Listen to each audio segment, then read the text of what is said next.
It's been a while since I've been out here, 2 months approximately. So happy to be back. So I feel like a lot of people come from various different backgrounds, especially when it comes to their family, right?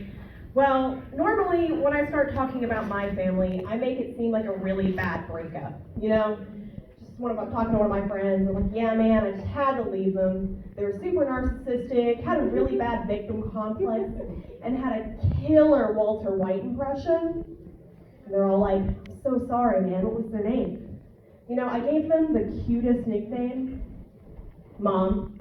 Who here grew up in Kentucky? That's what I'm saying. I'm not from Kentucky, but I did grow up here. And growing up in Kentucky, you do get used to certain things, poor education, racist Christians, and no one can ever find the good meth pipe. And usually, the poor education is coming from the racist Christians who are looking for the meth pipes. And I can attest to this because my family, they ran the church in town, and they put the meth in Methodist. Thank you. And the education in Kentucky is so poor. They didn't know how to spell or pronounce my name. I'd be sitting in class doing roll call, and the teacher would be like, is Eryn here?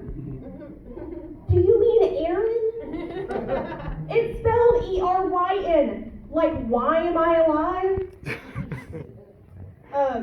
So I went to a family reunion pretty recently, and my dad, he pulls me aside, and he goes, Eryn, I really need to warn you. One of your cousins is dating one of your other cousins. And the only thing in my head that I could hear were those banjos from Deliverance going, ba-da-ding, ding, ding, ding, ding, ding, ding. They always say you'll remember your first love, but they never tell you it's going to be your first cousin. Lovers are like Granny's recipes. You got to keep them in the family. The inbreeding in my family is so bad, the dating app we use is Ancestry.com. So we did one of those DNA tests last Christmas, and just to see what would come back. And the only thing that came back is that we're all related to my grandfather. Speaking of my grandfather, when I was growing up, he always told me that I was growing like a weed. And I thought that was absolutely hilarious. Up until the point that he was trying to sell me on the street corner for $5 a dime.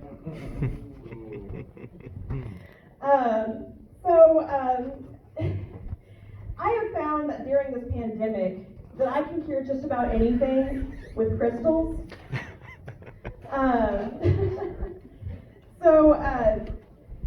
Gwyneth Paltrow had even recently recommended that women stick jade eggs up their vaginas to help boost their sexual energy.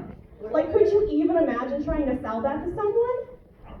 Like, here, Karen, take this quartz. It'll help with your anxiety.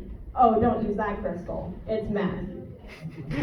And girl, I know you need to boost that sexual energy. Just stick this jade egg up your pussy.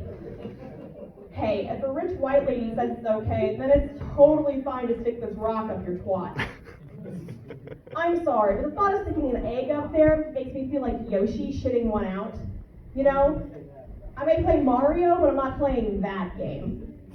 Yoshi's all like, Yoshi! Anything seem fishy here, guys? When I was writing this joke, I was doing some Googling, and I came across Gwyneth Paltrow's website, Goop. And no joke, this woman is making a living out of selling not only a candle, but a perfume that smells like a vagina.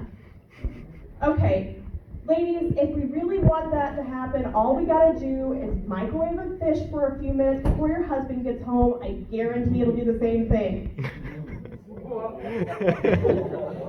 Your husband's gonna come home and he's gonna like, honey, what's that alluring smell? Oh, I just wanted the house to have that me essence, honey.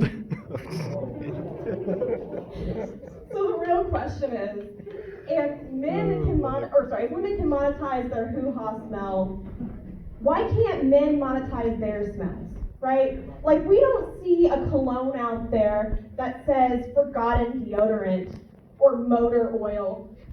Why not a candle that says musty ball sacks? I really think that Gwyneth Paltrow is a few candles short of a prayer group with no sense of smell. One of the things I absolutely hate, aside from crazy white women, is I can't stand that whenever I'm like on a road trip or I'm trying to use my GPS on my phone, I have like no place to put it, I could buy a holder for it, or I could put it in the Bermuda Triangle, aka my crotch. It never fails.